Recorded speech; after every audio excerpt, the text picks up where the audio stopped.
तो जैसा हमने लास्ट वीडियो में डिस्कस किया था, लास्ट वीडियो जो हमारा 1.2 था, थर्मोडायनेमिक सिस्टम्स एंड प्रोसेसेस। तो अगर आपको ये प्लीज, अगर आप ये वीडियो देख रहे हैं तो पहले के दोनों वीडियोस देख लो। जो पहला 1.1 था हमारा इंट्रोडक्शन ऑफ थर्मोडायनेमिक्स, जो आपको क्लियर करेगा कि सारी थर्मोडायनेमिक्स का इवोल्यूशन कैसे हुआ, थर्मोडायनेमिक्स है क्या और थर्मोडायनेमिक्स का एम क्या है। फिर उसके बाद जो हमारा सेकंड टॉपिक जो हमने 1.2 डिस्कस किया टॉपिक, जिसका नाम है थर्मोडायनेमिक सिस्टम्स एंड प्रोसेसेस, जिसमें हम बेसिक सारी चीजें डिस्कस किए कि सिस्टम्स क्या होता है, प्रोसेस क्या होता है, सारा डिस्कस किए।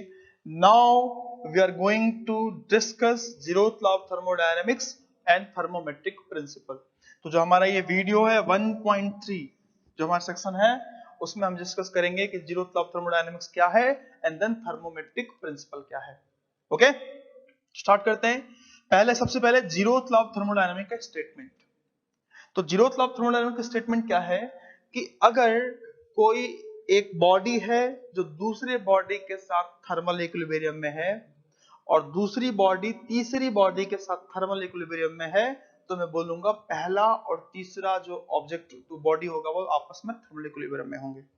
यानी अगर उसको समझना है तो मैं बोलूंगा कि सर अगर एक बॉडी ए है जो बॉडी बी के साथ थर्मल इक्विलिब्रियम में है, थर्मल इक्विलिब्रियम का मतलब इसका टेम्परेचर दोनों का सेम है, एंड और जो दूसरा जो एक तीसरा बॉडी है सी जो बी के साथ थर्मल इक्विलिब्रियम में है, तो मैं बोलूंगा कि सर ए और सी आपस में क्या होंगे, थर्मल इक्विलिब्रियम में होंगे। यानी कि अगर कोई ऑब्जेक्ट या बॉडी ए ऑब्जेक्ट बी के साथ थर्मल इक्विलिब्रियम में यानी कि सेम टेम्परेचर पे है और ऑब्जेक्ट बी और सी के साथ आपस में थर्मल इक्विलिब्रियम में है, तो ए और सी भी आपस में थर्मल इक्विलिब्रियम में होंगे। ठीक है, ये तो सिंपल स्टेटमेंट है माय डियर। लेकिन यहाँ पे जो सबसे इंपॉर्टेंट पॉइंट है जो एक दो बार क्वेश्चन पे पूछा गया है, तो वो ये है कि in zeroth law of thermodynamics one body या object act as a thermometer. यानी यहां पे जो तीन बॉडी हमने डिस्कस किया ए सी बी, इसमें मान लो कि ये हमारा बी क्या है, थर्मोमीटर है। यानी कि ये थर्मोमीटर क्या किया, ए का टेम्परेचर मेजर किया और ए का टेम्परेचर मेजर करने के बाद सपोज बता दिया कि 25 है। फिर इसने टेम्परेचर मेजर किया सी का, तो इसने ये देखा कि सी का भी 25 है। तो जब टेम्परेचर मेजर किया ए का भी और सी का भी और दोनों का सेम टेम्परेचर था मेजर किया, तो इसने बोला कि ए और सी आपस में थर्मल इक्विलिब्रियम में होंगे। यानी कि in zeroth law of thermodynamics the very important point is one body act as a thermometer. यहां पे क्या होगा, एक बॉडी थर्मोमीटर की तरह वर्क करेगा। और जीरोथ लॉ ऑफ थर्मोडायनामिक्स, देखो जीरोथ लॉ ऑफ थर्मोडायनामिक्स आपने कहीं भी देखा होगा, जो जनरली लॉज होते हैं वो फर्स्ट से स्टार्ट होते हैं।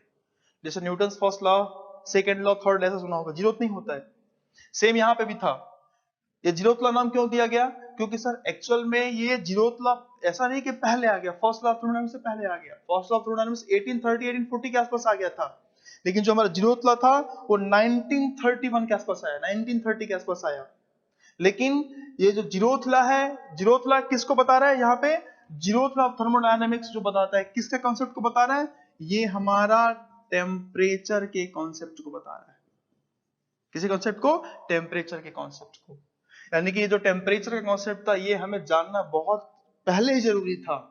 इसलिए हमने बोला कि ठीक है ये टेम्परेचर का कॉन्सेप्ट है, इसलिए इसको पहले होना चाहिए, इसलिए इसका नाम दे दिया गया zeroth law of thermodynamics.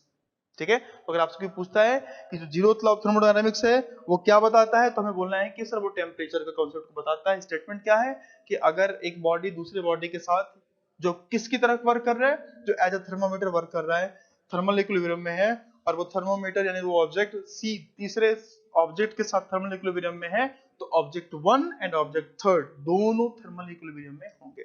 Okay, तो ये रहा हमारा जीरोथ लॉ ऑफ थर्मोडायनामिक्स।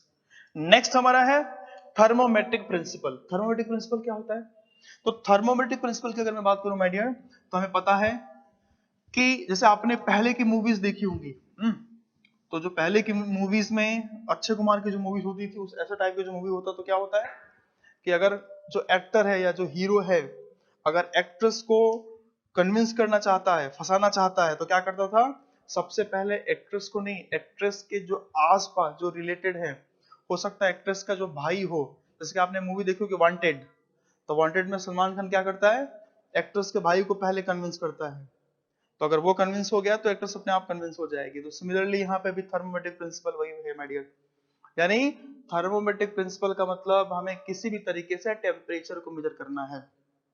अब हमें यहाँ पे ये नहीं फोकस करना है कि टेम्परेचर को डायरेक्टली कैसे मेजर किया जाए, हमें बस ये देखना है कि कौन सी ऐसी क्वांटिटी है जो डायरेक्टली टेम्परेचर पे डिपेंड कर रही है। वो क्वांटिटी जैसे मुझे पता चल गया कि ये क्वांटिटी टेम्परेचर पे डायरेक्टली डिपेंड कर रही है, अगर मैं उसको फाइंड कर लिया तो मैं डेफिनेटली टेम्परेचर को फाइंड कर पाऊंगा। आई बात समझ में?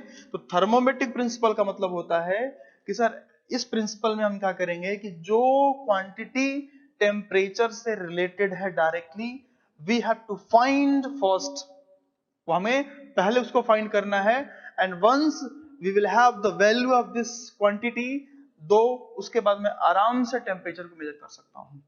ठीक है, और वो जो क्वांटिटी जो टेम्परेचर पे डायरेक्टली डिपेंड कर रहा है उसको हम बोलते हैं थर्मोमेट्रिक प्रॉपर्टी। यानी थर्मोमेट्रिक प्रिंसिपल का मतलब, ये प्रिंसिपल इसका स्टेटमेंट ये है कि सर जो टेम्परेचर पे डायरेक्टली क्वांटिटी डिपेंड करती है उसको फाइंड करो और उसके हेल्प से टेम्परेचर को पता कर लो, और वो क्वांटिटी जो टेम्परेचर पे डायरेक्टली डिपेंड कर रहा है उसको हम बोलते हैं थर्मोमेट्रिक प्रॉपर्टी। ठीक है, अब हम डिस्कस करने वाले हैं कि types of thermometric principle, thermometric types of जो थर्मोमेट्रिक प्रिंसिपल है कि हमें जो क्वांटिटी टेम्परेचर पर डिपेंड कर रहा है उसको पहले पता करना है, तो हम उसमें डिस्कस करने वाले हैं सबसे पहला कि टाइप्स ऑफ थर्मोमीटर।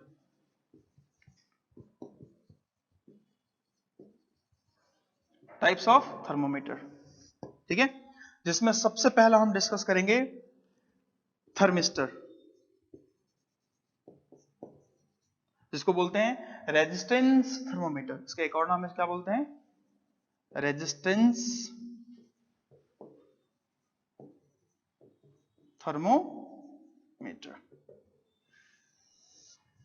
ओके, सो हमारा टाइप्स ऑफ थर्मोमीटर में सबसे पहला जो थर्मोमीटर है वो क्या है, थर्मिस्टर, इसको हम बोलते हैं रेजिस्टेंस थर्मोमीटर। ठीक है, एंड रेजिस्टेंस थर्मोमीटर जो है वो किस पे काम करता है, वो व्हीटस्टोन ब्रिज पे काम करता है। यानी ये हमें करना क्या, ये किसका एग्जांपल, हम या किसकी चीजें डिस्कस कर रही है, हम सिंपल थर्मोमेट्रिक प्रिंसिपल में डिस्कस कर रहे हैं। इसका मतलब है हमें देखना है सर कि ये जो मेरा R is equal to R01 plus alpha T plus beta T square, ये जो T है वो क्या है, यहाँ पे टेम्परेचर है।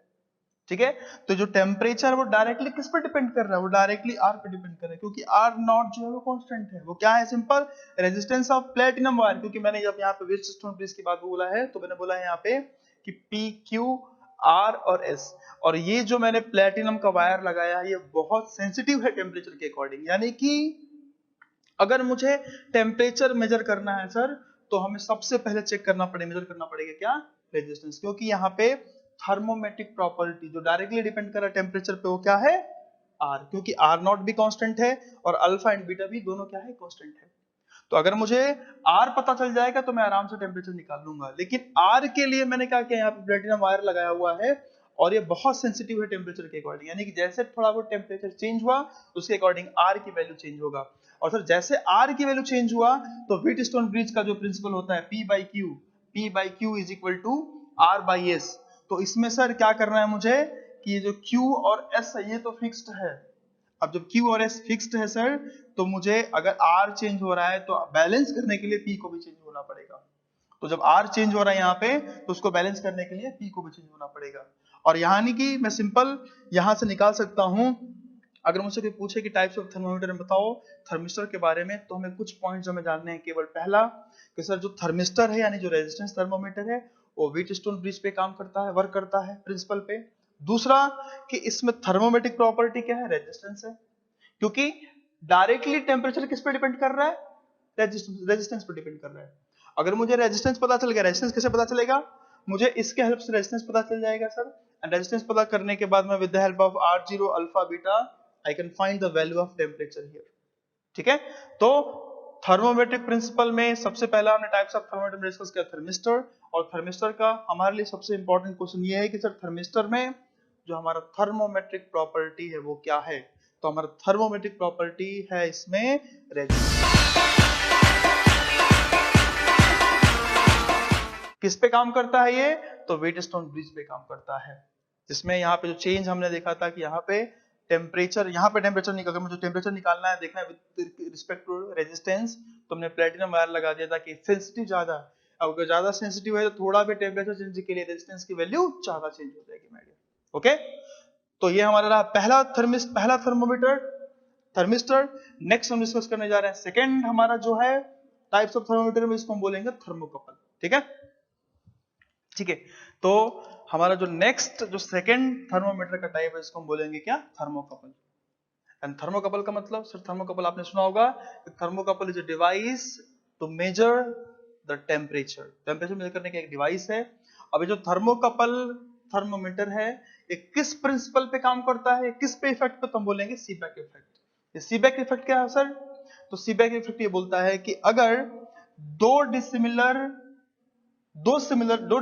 मेटल है, जैसे कि मान लो एक मैंने ब्लू से दिखाया, एक ब्लैक से दिखाया है, तो अगर दो डिसिमिलर मेटल है, जैसे पहला ये 1 ये 2, और दोनों डिसिमिलर मेटल को जंक्शन बनाया जाता है, दो जंक्शन, एक ये जंक्शन, और अगर ये दोनों जंक्शन के बीच में एक टेम्परेचर डिफरेंस डेल्टा टी है सर, तो उस टेम्परेचर डिफरेंस की वजह से यहाँ पे एक ईएमएफ यानी कि वोल्टेज प्रोड्यूस होगा।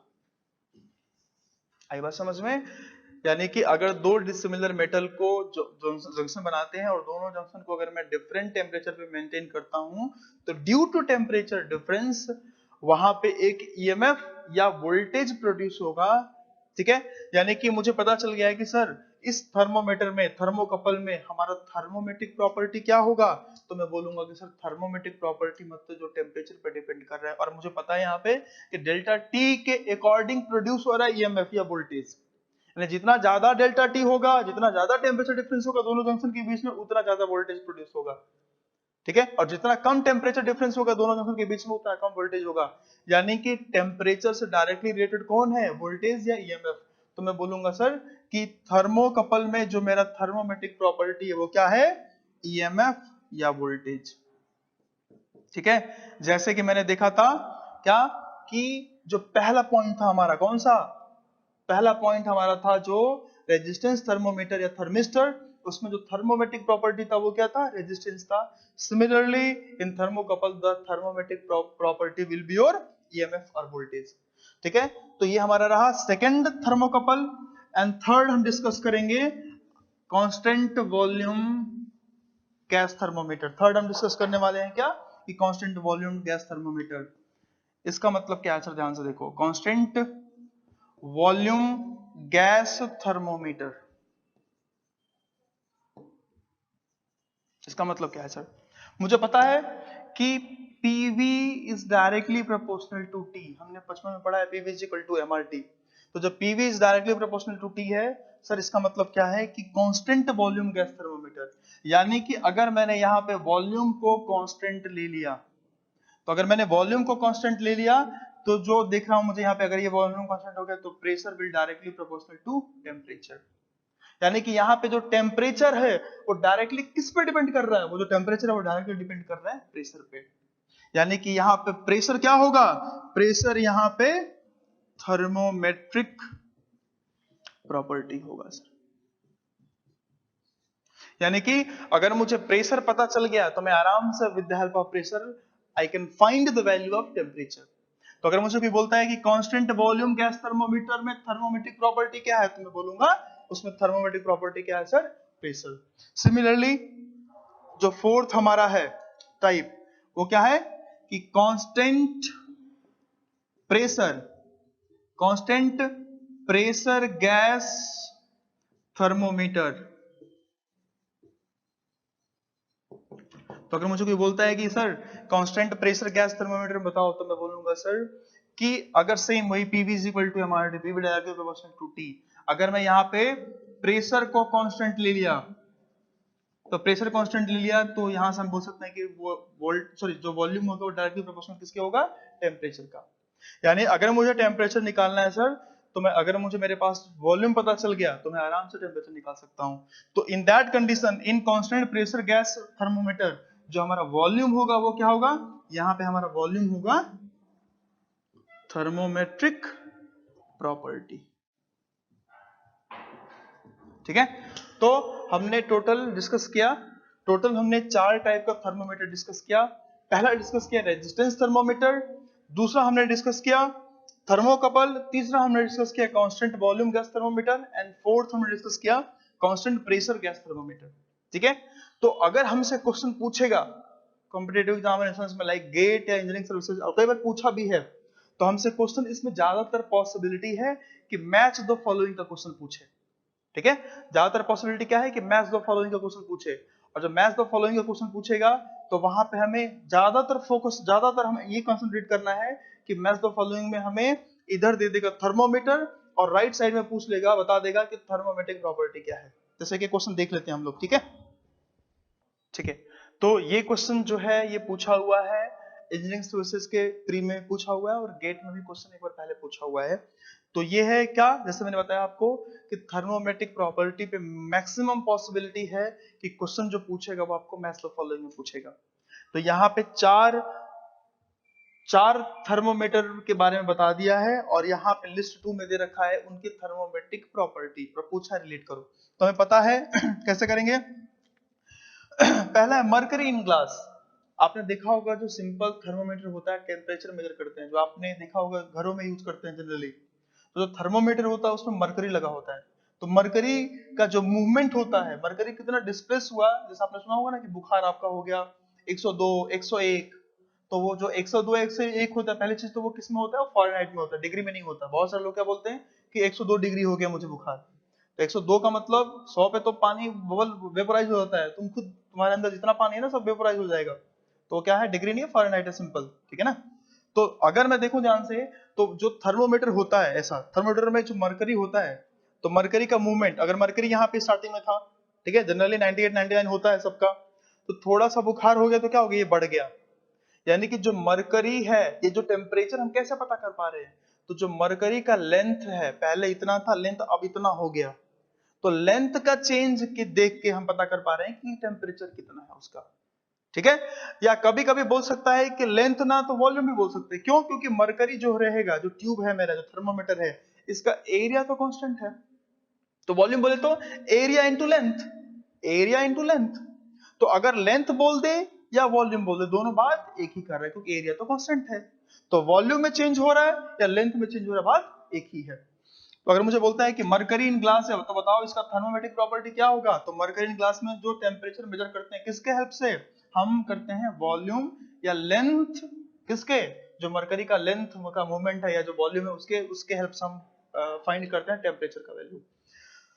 नेक्स्ट थर्मोकपल हमने डिस्कस किया। थर्मोकपल में क्या था, सीबेक इफेक्ट। सीबेक इफेक्ट क्या बोला था कि जो टेम्परेचर चेंज है सर, उसके अकॉर्डिंग वहां पे ईएमएफ प्रोड्यूस होगा।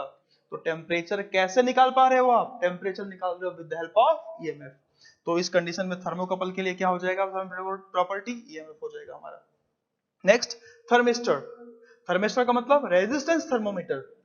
तो जब नाम पता चल गया यहाँ पे रेजिस्टेंस थर्मोमीटर, क्योंकि वहां पे हमने देखा था इक्वेशन था R is equal to R0 bracket में 1 plus alpha T plus beta T square, मतलब कि R0 अल्फा बीटा ये तो कांस्टेंट्स था, और वहां पे वेरिएबल क्या था, केवल R और T का रिलेशन था वहां पे।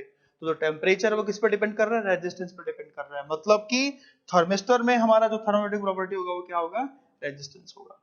And next constant volume gas thermometer, हमने थोड़ी देर पहले डिस्कस किया था, PV is directly proportional to T। तो अगर मैंने वॉल्यूम को कांस्टेंट कर दिया तो P will be directly proportional to, जैसे कि हमने यहाँ पे देखा PV directly proportional to T। तो अगर मैंने यहाँ पे वॉल्यूम को कांस्टेंट कर दिया तो क्या होगा, pressure will be directly proportional to T। अगर मुझे T निकालना है तो प्रेशर को निकालना पड़ेगा। तो for this the thermometric property will be your pressure. तो अगर मुझे कभी क्वेश्चन पूछता है थर्मोमेट्रिक प्रॉपर्टी से रिलेटेड, तो इन दैट कंडीशन हम क्या करेंगे, हमें बस ज्यादा देखना है कि कौन से थर्मोमीटर का थर्मोमेट्रिक प्रॉपर्टी कौन सा है। ज्यादातर क्वेश्चन मुझे इससे ही पूछा जाएगा। ठीक है, ओके। तो नेक्स्ट हम डिस्कस करने जा रहे हैं कि टेम्परेचर का स्केल्स क्या क्या है, जो बहुत इंपॉर्टेंट है। ठीक है, तो इस वीडियो में हम डिस्कस करेंगे zeroth law of thermodynamics and thermometric principle का जो वीडियो 1.3, इसमें हमने अभी तक डिस्कस किया कि जीरोथ लॉ ऑफ थर्मोडायनामिक्स का कॉन्सेप्ट क्या है, थर्मोमेट्रिक प्रिंसिपल का मतलब क्या है, कितने टाइप्स के थर्मोमीटर हैं, उन सारे थर्मोमीटर्स का थर्मोमेट्रिक प्रॉपर्टी क्या है, और फिर हम डिस्कस करने जा रहे हैं temperature scales. And after defining the temperature scale हमारा ये वीडियो खत्म हो जाएगा और फिर नेक्स्ट वीडियो में हम स्टार्ट करेंगे थर्मोडायनेमिक 1।